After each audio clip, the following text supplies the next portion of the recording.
Hello everybody, welcome to our channel our health and wellness. So today we are going to discuss about important questions from NEET. एक question आता है edible fungi के बारे में, तो उनके examples के बारे में आ सकता है, जैसे लाइकोपोडोन, मोर्शिएला एस्कुलेंटा, पोटाक्सोन, Agaricus bisporus and truffles, Psalliota campestris. Next आता है आपका फंक्शंस ऑफ सेल वॉल. तो सेल वॉल के डिफरेंट फंक्शंस क्या हो सकते हैं. सेल वॉल डिटरमाइन करती है आपकी growth and development of cells. कुछ एंजाइम्स होते हैं जो सेल वॉल में ही फंक्शन करते हैं. सेल वॉल आपकी टग प्रेशर को विदस्टैंड करती है. सेल वॉल प्लांट को हेल्प करती है in withstanding the gravitational forces. Cell wall आपकी सेल को प्रोटेक्ट करती है from invasion by fungal, bacterial and viral pathogens. Next question आता है functions of Golgi apparatus. Golgi apparatus के क्या फंक्शंस हो सकते हैं. गोल्गी अपरेटस आपकी लाइसोसोम्स को बनाने में मदद करता है. म्यूकोपॉलीसैकेराइड्स की सिंथेसिस और ग्लाइकोप्रोटीन्स की सिंथेसिस में हेल्प करता है. सेल प्लेट फॉर्मेशन में हेल्प करता है. पेक्टिन और हेमिसेलुलोज की सिंथेसिस में हेल्प करता है. प्लाज्मा मेम्ब्रेन फॉर्मेशन में हेल्प करता है. Storage, packaging and secretion of various compounds received from endoplasmic reticulum. तो ये सब फंक्शंस हो जाते हैं आपके गोल्गी अपरेटस के. नेक्स्ट आता है एंडोप्लाज्मिक रेटिकुलम के फंक्शंस क्या हो सकते हैं. That are synthesis of glycogen और इसका storage, synthesis of cholesterol, synthesis of steroid hormones, बहुत सारे मेटाबॉलिक वेस्ट और ड्रग्स का डिटॉक्सिफिकेशन करता है. प्रोटीन्स की सिंथेसिस में हेल्प करता है. Enzymes, lipids, glycolipids, glycoproteins, proteins की सिक्रीशन में हेल्प करता है. आपकी लिपिड और स्टेरॉइड्स की मेटाबॉलिज्म में भी हेल्प करता है एंडोप्लाज्मिक रेटिकुलम. नेक्स्ट आता है सिफेलोपोडा. सिफेलोपोडा क्या है. Study of cephalopods is called teuthology. और सिफेलोपोड्स की जो बॉडी होती है that is bilaterally symmetrical. Exclusively marine होते हैं सिफेलोपोडा. और सिफेलोपोडा सबसे ज़्यादा इंटेलिजेंट होते हैं सारे ही इन्वर्टिब्रेट्स में. इनका जो नर्वस सिस्टम होता है सारे इन्वर्टिब्रेट्स में सबसे ज़्यादा कॉम्प्लेक्स होता है. और सिफेलोपोडा के एग्जाम्पल्स हो जाते हैं आपके सीपिया, लॉलिगो एंड ऑक्टोपस. नेक्स्ट क्वेश्चन आता है फ्लाइटलेस बर्ड्स के बारे में. इनके एग्जाम्पल्स क्या क्या हो सकते हैं.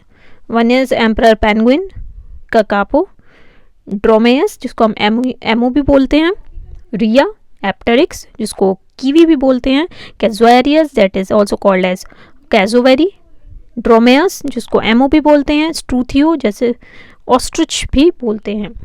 नेक्स्ट आ जाता है आपके डे न्यूट्रल प्लांट्स. कौन कौन से हो सकते हैं. दैट इज इम्पेशियंस बल्सामिया, बल्सम का प्लांट, मेज का प्लांट जिसको हम जिया मेज भी बोलते हैं, टोमेटो एंड क्यूक्यूमिस सटाइवस जिसको हम ककम्बर भी बोलते हैं. नेक्स्ट आता है आपका वर्नलाइजेशन. क्या होता है वर्नलाइजेशन. ये जो टर्म था वो दिया था टी.डी. लाइसेंको ने 1928 में और इसको रिपोर्ट किया था क्लिपर्ट ने 1859 में. इसमें क्या होता है कि हम प्लांट्स को लो टेम्परेचर ट्रीटमेंट देते हैं ताकि हम फ्लावरिंग को इंड्यूस कर पाएँ. और जो साइट ऑफ वर्नलाइजेशन होती है that is apical meristems. Vernalization से क्या होता है कि एक हार्मोन होता है वर्नेलिन जो कि फ्लावरिंग हार्मोन होता है, जो कि बाय नेचर एक जिब्रेलिन होता है या मिक्सचर ऑफ जिब्रेलिन्स हो सकता है. वर्नलाइजेशन से क्या होता है प्लांट्स को कम समय में ग्रो करा जा सकता है या ऐसे रीजन में ग्रो करा जा सकता है जहाँ पर वो नॉर्मली ग्रो नहीं करते हैं. नेक्स्ट आता है क्वेश्चन वासा रेक्टा के बारे में. क्या होता है vasa recta. Vasa recta is a network of capillaries that are associated with the loops of Henle. Vasa recta juxtamedullary nephrons में ज़्यादा प्रोमिनेंट होता है और ये एक इंपॉर्टेंट रोल प्ले करता है in the maintaining the osmotic gradient in medulla जो कि यूरिन कंसंट्रेशन के लिए इंपॉर्टेंट होता है.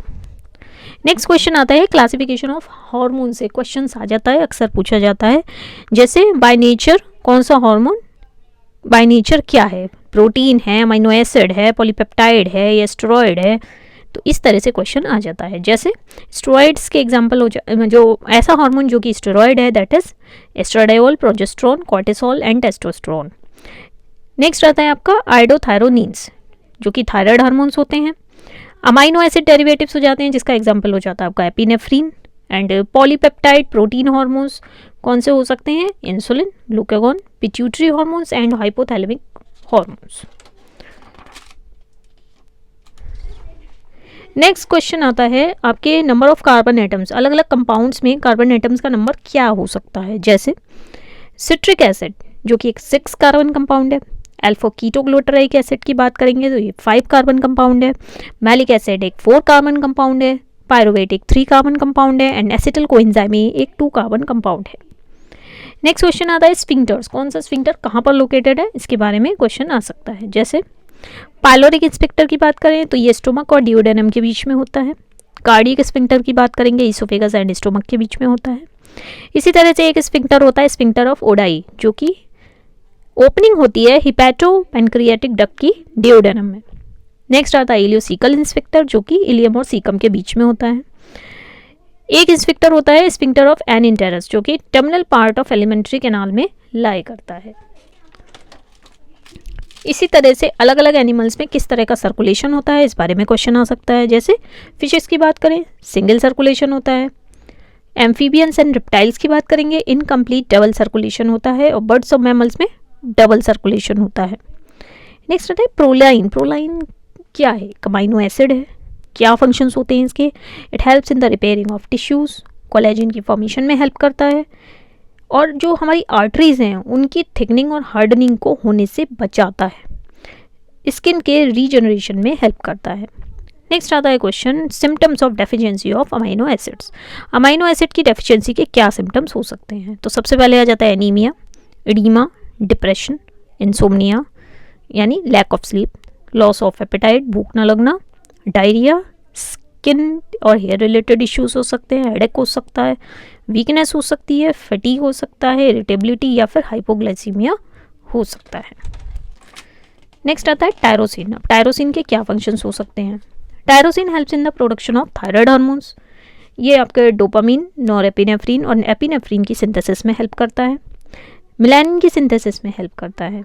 इसी तरह से ग्लाइसिन, ग्लाइसिन का क्या फंक्शन होता है, it helps in the maintenance of proper cell growth, wound healing में हेल्प करता है और एक न्यूरोट्रांसमीटर की तरह भी एक्ट करता है। नेक्स्ट क्वेश्चन आता है एल्गी के स्पोर्स के बारे में। जू स्पोर्स जो होते हैं वो फ्लैजिलेटेड स्पोर्स होते हैं, आपको मिलेंगे क्लैडोफोरा, क्लामाइडोमोनास एंड यूलोथ्रिक्स में।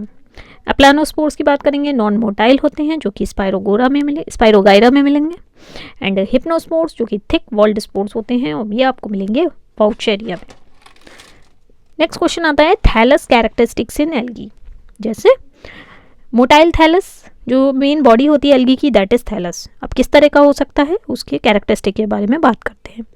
जैसे मोटाइल थैलस आपको मिलेगा क्लामाइडोमोनास में, नॉन मोटाइल थैलस मिलेगा क्लोरेला में, फिलामेंटस थैलस मिलेगा यूलोथ्रिक्स में, कोलोनियल थैलस मिलेगा वॉल्वॉक्स में, स्यूडो पैरेनकाइमेटस थैलस मिलेगा पॉलीसाइफोनिया में, पैरेनकाइमेटस थैलस मिलेगा फ्यूकस, सरगसम एंड लैमिनेरिया में, साइफोनस थैलस मिलेगा वाउचेरिया में।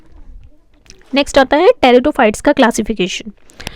तो एक क्लास होती है आपकी साइलोप्सिडा जिसका एग्जाम्पल होता है साइलोटम, लाइकोप्सिडा जिसका एग्जाम्पल हो जाता है सिलेजिलेला एंड लाइकोपोडियम।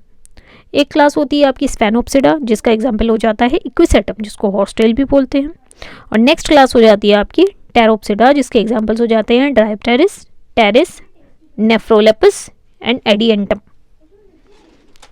नेक्स्ट क्वेश्चन आता है आपका रोडोफाइसी यानी रेड एल्गी में जो थैलस होते हैं उसके एग्जाम्पल्स। जैसे फिलामेंटस थैलस मिलेगा आपको बट्राकोस्पर्मम में, पॉलीसाइफोनिया में, स्यूडोपेरेनकाइमेटस थैलस मिलेगा या फिर यूनिसेलुलर थैलस मिलेगा पोरफायरिडियम में। इसी तरह से क्लोरोफाइसी और ग्रीन एल्गी में जो थैलस होते हैं उनके कैरेक्टरिस्टिक के बारे में बात करेंगे। तो यूनिसेलुलर नॉन मोटाइल मिलेगा क्लोरेला में, अनब्रांच्ड मिलेगा यूलोथ्रिक्स एंड स्पाइरोगाइरा, साइफोनस मिलेगा वाउचेरिया में, फोलिएशियस एंड पैरेनकाइमेटस मिलेगा वल्वा में एंड ब्रांच्ड मिलेगा क्लेडोफोरा में, कॉलोनियल मोटाइल मिलेगा वॉल्वॉक्स में, यूनिसेलुलर मोटाइल मिलेगा क्लेमाइडोमोनास में, हिट्रोट्राइकस मिलेगा कोलियोकेट में and colonial non motile forms मिलेंगे हाइड्रोडिक्टियन में। नेक्स्ट क्वेश्चन आता है ब्रासिकेसी के एडिबल फूड्स क्या हैं। तो एक हो जाता है गांठ गोभी जिसको हम ब्रासिका ओलिरेशिया भी बोलते हैं, राई brassica nigra, cabbage again brassica oleracea, mustard brassica campestris, radishes raphanus sativus, cauliflower is brassica oleracea. Next आता है types of stomata based on their distribution. तो वन इज़ पोटैटो टाइप, जिसमें क्या होता है कि लीफ के अंडर सरफेस में ज़्यादा स्टोमेटा होते हैं, जैसे एग्जाम्पल हो जाता है आपको पोटैटो, बीन एंड कैबेज। एक होते हैं ओट टाइप स्टोमेटा, जिसमें इक्वल होते हैं, number of stomata are equal on the two surface of leaf, जैसे ओट एंड मेज। नेक्स्ट होता है वाटर लिली टाइप, जिसमें stomata upper surface of leaf में ज़्यादा होते हैं, जैसे एक्वाटिक प्लांट्स। नेक्स्ट आता है आपका पोटामोजिटॉन टाइप, जैसे वेस्टिजियल स्टोमेटा होते हैं जिसमें या होते ही नहीं है, एग्जाम्पल पोटामोजिटॉन। नेक्स्ट आते हैं आपके एप्पल टाइप ऑफ स्टोमेटा, जिसमें स्टोमेटा आपको सिर्फ लीफ के अंडर सरफेस में मिलेंगे, और इसके एग्जाम्पल्स हो जाते हैं आपके मलबरी एंड एप्पल। एक बात मैं आपको बार बार बोलूँगी कि ये वीडियो आपको एक बार सुनने में याद नहीं होगा, उसको आपको बार बार रिपीटेड सुनना है, तब जाके आप इनके एग्जाम्पल्स याद कर पाएंगे, नहीं तो ये वीडियो सुनने का कोई यूज़ नहीं है। नेक्स्ट एग्जाम्पल आ जाता है आपका फंक्शंस ऑफ एपिडर्मिस के बारे में। जैसे एपिडर्मिस का फंक्शन ये होता है, गैसियस एक्सचेंज होता है through stomata, evaporation of water कम करता है एपिडर्मिस, रूट वेज के थ्रू आपका absorption of water and minerals होता है, ट्रांसपिरेशन होता है through stomata and protection provide करता है। अगेन क्वेश्चन आता है टाइप्स ऑफ स्टोमेटा के बारे में, तो one is photo active stomata and other one is photo active stomata. Photo active stomata में क्या होता है कि जो दिन में खुलते हैं और रात को बंद हो जाते हैं, उनको हम फोटो एक्टिव स्टोमेटा कहते हैं, एग्जाम्पल हो जाते हैं मेजॉरिटी ऑफ प्लांट्स। नेक्स्ट आते हैं आपके स्कोटो एक्टिव स्टोमेटा, जिसमें जो नाइट टाइम में खुलते हैं और दिन में बंद हो जाते हैं, ऐसे स्टोमेटा को हम स्कोटो एक्टिव स्टोमेटा कहते हैं। एग्जाम्पल्स हो जाते हैं आपके सक्यूलेंट्स, जैसे Opuntia, Bryophyllum and aloe. Next question आता है एंटी ट्रांसपेरेंट्स के एग्जाम्पल्स के बारे में, जो कि ऐसे एजेंट्स होते हैं जो ट्रांसपिरेशन को कम करते हैं या बंद कर देते हैं, जैसे वैक्सेस हो जाते हैं, सिलिकॉन ऑयल हो जाता है, एस्पिरिन हो जाता है, एब्सिसिक एसिड हो जाता है, या फिर फिनाइल मर्क्यूरी एसीटेट हो जाता है। नेक्स्ट आता है फंक्शंस ऑफ माइटोकॉन्ड्रिया। माइटोकॉन्ड्रिया का फंक्शन होता है एरोबिक रेस्पिरेशन में हेल्प करते हैं। जो आपके inter conversion of amino acids होता है वो भी माइटोकॉन्ड्रिया की वजह से होता है। अब जो आपके मॉलिक्यूल्स बनते हैं, जैसे क्लोरोफिल है, पायरिमिडीन्स हैं, साइटोक्रोम्स हैं या स्टेरॉइड्स हैं, तो इनके जो इंटरमीडिएट्स होते हैं वो भी माइटोकॉन्ड्रिया ही बनाने में हेल्प करता है। फैटी एसिड के सिंथेसिस में हेल्प करता है, या फिर अमाइनो एसिड्स की सिंथेसिस में हेल्प करता है from carbohydrates. So that's all for the day. Thank you so much. I hope you will like this video, and please just like my channel and subscribe it. Thank you so much.